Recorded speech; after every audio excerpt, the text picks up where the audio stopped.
Hello Duelists, Rustmarrow here, and today I want to talk about Magibullets. So alongside the Weathery, the Magibullets are one of the new archetypes that just appeared in the Yu-Gi-Oh! OCG, debuting in the deck build pack Spirit Warriors. So at first, to be very honest, I wasn't really keen on this deck and archetype design-wise, but a lot of you guys seem to be very interested in it and very hyped about it, so I gave it a go and wow, it turned out to be a lot of fun. So with that, let's go into a discussion about the deck itself, starting off with a little brief overview. So basically, all the Magibullets are light attribute fiend type monsters. We have 3 level 4s, 3 level 3s, and the boss monster Zamiel, which is a level 8 monster, but it only requires 1 tribute if you're tributing a Magibullet monster.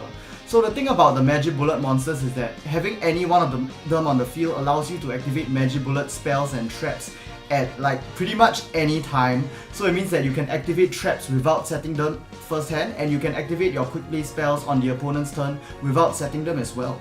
So that's the main advantage of the deck itself. So other than Zamiel, the 6 Magibullets all have certain effects that trigger when a magic or trap card is activated in the same column as the monster. It doesn't have to be a Magibullet spell or trap, and it doesn't even have to be your own spell or trap. Even if the opponent activates a spell or trap card in the same column as one of your Magibullet monsters, the effect will still trigger. So it's best to make the best out of that. So I would say the most interesting thing about all of the Magibullet monsters is that as far as their effects go, every single Magibullet monster is a resource-based card.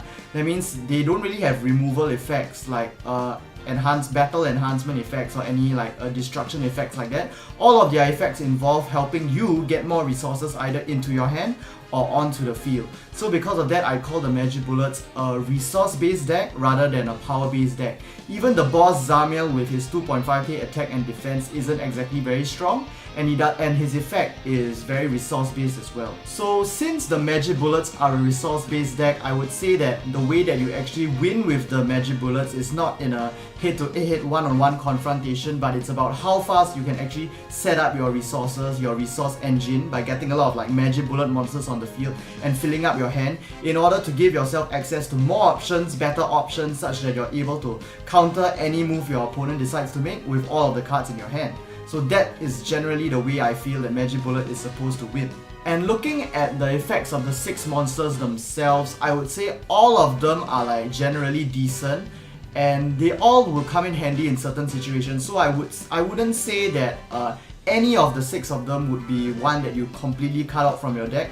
I would think it's a good idea to add at least one of each of the 6 Magibullet monsters into your main deck so that you'll be able to activate Ties of the Brethren, because that requires you having 3 monsters of the same level attribute but different names in your deck. So by having a variety of 3 level 4s and 3 level 3s, you'll be able to make use for Ties of Brethren no matter which Magibullet level 4 or level 3 monster you have on the field. Now moving into the quick play magic spells, first we have Never Endorphin.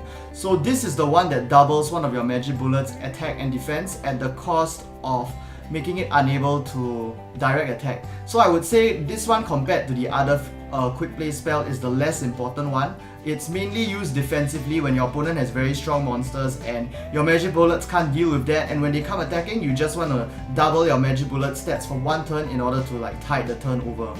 As for the other quick play magic card, that's Cross Dominator, which I think is a very key card in the Magibullet deck, because since the Magibullets all have generally low stats in battle, you want this card in order to make your opponent's strong boss monster 0 attack, 0 defense, and at the same time, if your opponent summons a monster with a very powerful effect which could potentially destroy your entire field, this is your go-to card for effect negation. So you won't really need a breakthrough skill in this deck, although I like to run one just to have more negation available. But this is essentially the breakthrough skill for Magibullets. So looking at the 4 different trap cards in the Magibullet deck, I would say the most important one is Deadman's Burst, which is your spell trap negation, which I find is definitely super useful, just like how I like to run Raptor's Gust in my Red Raptors deck. Other than that, I would say the other 2 more useful ones are,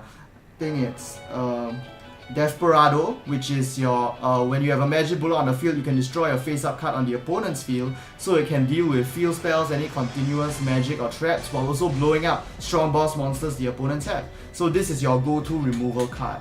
And then the third card would be the continuous trap Magibullet Devil's Deal.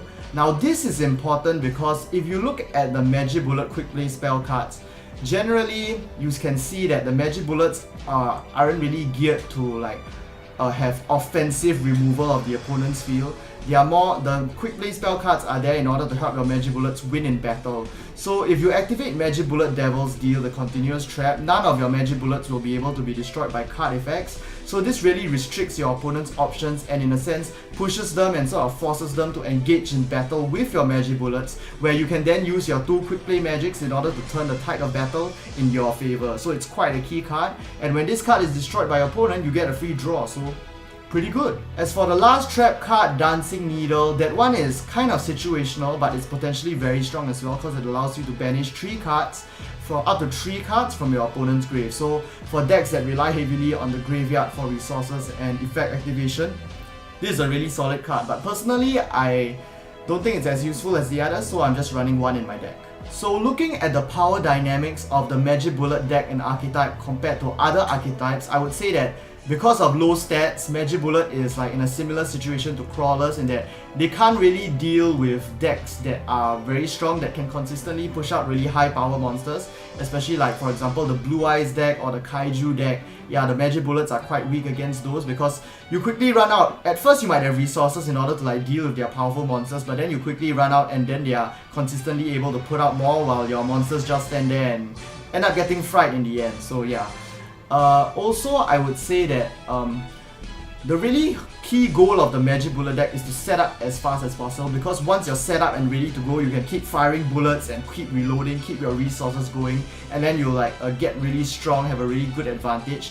But the setup for Magibullets is pretty slow, especially considering that the key card that you really want to get out, a Magibullet Zamiel, is gonna consume your normal summon for that turn. So it's like not like an extra deck monster that you can like, so you normal summon and then you special summon it from the extra deck. Yeah, so because of that, I feel like in the matches that I've had against like certain more other meta decks like the Blue Eyes deck, the other deck was able to outpace my Magibullets and set up really faster as well, and so I didn't manage to accumulate enough advantage, and then when he started pushing aggressively against me, I just couldn't keep up.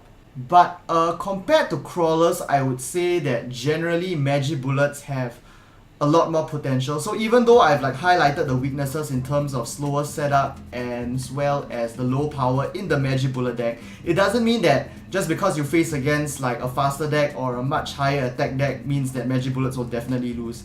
Magibullets have like so much potential, and like the performance your deck actually outputs is really based on how well you control your resources and how well you like play your cards in order to get like more resources out of your deck in order to counter your opponent's moves. So on that end, I would say that Magibullets are actually really quite a decent deck so far, and how far you go with it will be really, I mean, you'll just see how well you modify your Magibullet deck for the situation and how skillfully you play your cards in combination as well. So now I'm going to talk about the Magibullet deck recipe that I've been experimenting with so far. So because Magibullets are allowed to like activate cards seriously whenever they want, they can activate traps like almost instantly without having to set them, I thought that an important advantage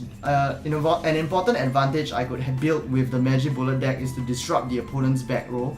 So it's like I want to prevent the opponents from being able to set their magic and trap cards and then activating them. So I've been using cards like Denko Sekka, which prevents the opponents from setting cards and activating their set cards, which disrupts them, but it does not disrupt me because I can activate my trap card straight from the hand thanks to the Magibullet's effect.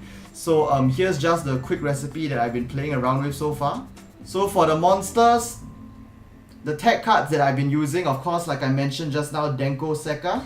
I've been using Shining Angel in order to like help me reach the other Magibullets in my deck. Honest, it's a super important card in this deck because your Magibullets are just so low on stats, and Honest can like just completely turn the tide of the game for you.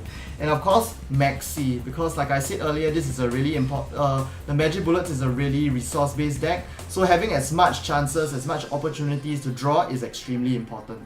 As for the magic cards that I'm bringing, like I highlighted just now, the reason why the setup with this deck is so slow is because Zamiel requires an extra turn to summon. That's why I'm running a double summon, which allows me to access Zamiel quicker for the tech magic cards. As for the other tech magic cards, of course, Ties of the Brethren, I mentioned earlier, we have 3 level 4s, 3 level 3s, so might as well make use of it. and then a Galaxy Queen's Light. So because the Magibullets like follow these two like level patterns, level 4s and level 3s, I've been playing them with like Xyz monsters in my extra deck, rank 4 and rank 3 mainly.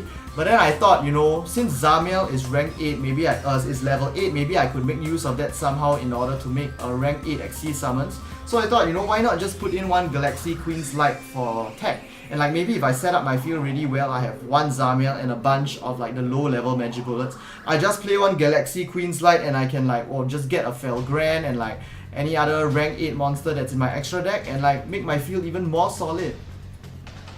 And lastly, I just put a Harpy's Feather Duster because, yeah, my deck is basically all about just wrecking the opponent's spell trap and back row options right now.